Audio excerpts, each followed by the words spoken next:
નમસ્કાર મિત્રો, સ્વાગત છે ઘણા લાંબા સમય પછી મિત્રો આપ સૌની સિયારી ચેનલ ગુજરાતી સાહિત્ય વિદ નિકુંજ ચેનલમાં હું નિકુંજ પરમાર આપ સૌનું તદેલથી આજના વિડીયોમાં સ્વાગત કરું છું. મિત્રો, આ અપડેટ મુજબ પેન્શનમાં આગામી સમયમાં થશે 30થી લઈને 34% વધારો ફાઇનલ. તો મિત્રો, ઘણા લાંબા સમય સુધી રાહ જોઈ રહ્યા હતા, અંતે ખૂબ સારા સમાચાર આવી રહ્યા છે. આગામી મહિને માર્ચ મહિનામાં એક અગત્યની જાહેરાત થવાની છે, જે ઘણા લાંબા સમય સુધી પેન્શનધારકો તેમના પેન્શનમાં લઈને કેટલા ટકાનો વધારો થવાનો છે તે અંતર્ગત એક મહત્ત્વની અપડેટ મળી છે. મિત્રો, તો ગુજરાત રાજ્યના પેન્શનધારકોને મહત્ત્વની અપડેટ લઈને આવી છું. 30થી 34% વધારો થશે ફાઇનલ.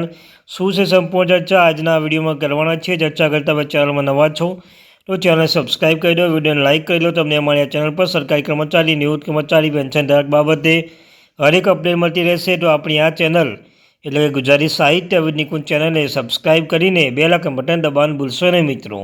તો ચાલો જાણીએ વિગતવાર માહિતી. 8મું પગાર પંચ અપડેટમાં કર્મચારીઓના 8મા પગાર પંચ હેઠળ પગાર વધારાની આતુરતાથી રાહ જોઈ રહ્યા છે. એવું કહેવામાં આવી રહ્યું છે કે 8મું પગાર પંચ 7મા પગાર પંચ કરતાં ઘણું મોટું હશે. અપડેટ મુજબ પગાર અને પેન્શનમાં 30થી 34% વધારો થઈ શકે છે. તો ચાલો સમાચાર દ્વારા આ વિશે વધુ જાણીએ. તો મિત્રો, પેન્શનધારકોના પેન્શનમાં 30થી 34% વધારો થઈ શકે છે. 8મું પગાર પંચ એક અગત્યનું પગાર પંચ છે. આ પગાર પંચના અંતર્ગત પેન્શનધારકો હોય, સરકારી કર્મચારીઓ હોય, નિવૃત્ત કર્મચારી હોય, તેમના માટે પગાર અને પેન્શનમાં ઘણો મોટો ફાયદો લઈને આવી રહ્યું છે. મિત્રો, ત્યારબાદ સરકારના કર્મચારી અને પેન્શનના માટે ટૂંક સમયમાં 8મું પગાર પણ લાગુ થઈ શકે છે. નવા પગાર પંચ અમલીકરણથી કર્મચારીઓના પગારમાં નોંધપાત્ર વધારો થશે. તેમની ખરીદ શક્તિમાં વધારો થશે. આનાથી આશરે 11.2 મિલિયન કર્મચારીઓને ફાયદો થશે. નવા પગાર પંચ હેઠળ પગારમાં 34% સુધી વધારો થઈ શકે છે. મિત્રો, તો તમને સ્પષ્ટપણે કહ્યું હતું પહેલાં કે પેન્શનધારકોના પેન્શનમાં પગારમાં કહી શકાય કે 34% સુધીનો વધારો થઈ શકે છે. 11.2 મિલિયન કર્મચારીનો ફાયદો જોવા મળી રહ્યો છે. મિત્રો, ત્યારબાદ આનાથી કર્મચારીઓના આવક અને બચત પર અસર પડશે. એ નોંધવું જોઈએ કે કેન્દ્ર સરકારના કર્મચારી પેન્શન માટે 8મું પગાર પંચ પગાર વધારથી લાખો કર્મચારીઓની ખર્ચ શક્તિમાં વધારો થશે.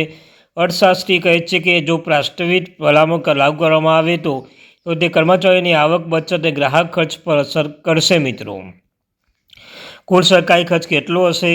8મું પગાર પંચ 7મો પગાર પંચ સ્થાન લેશે, જે 2016થી અમલ અને 8મો પગાર પંચ મૂળભૂત પગાર ભથ્થો અને પેન્શન માળખાનો સુધારો કરશે. અહેવાલ અનુસાર આ સુધારાઓની અસર કુલ સરકાર ખર્ચના આશરે 15.5% અસર કરવાનો પૂર્તિપત્ર રહેશે. મિત્રો, ત્યારબાદ જ્યારે 7મું પગાર પંચ અમલ મૂક્યું ત્યારે ભથ્થા સિવાય પગાર માત્ર 14% વધારો કરવામાં આવ્યો હતો. ફીડબેક ફેક્ટર 2.57 પર નક્કી કરવામાં આવ્યો હતો, પરંતુ કમિશનને લાગુ થયા પછી નોંધપાત્ર ભથ્થું શૂન્ય થઈ ગયું હતું, જેનાથી વધારો મર્યાદિત થઈ ગયો છે અને આ વખતે અપેક્ષા પહેલાં કરતાં વધારો છે.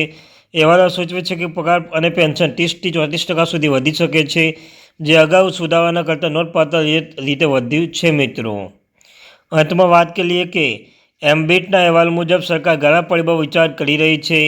એવી અપેક્ષા છે કે 8મા પગાર પંચ ફીડબેક ફેક્ટર 1.83થી 2.46 વચ્ચે હોઈ શકે છે.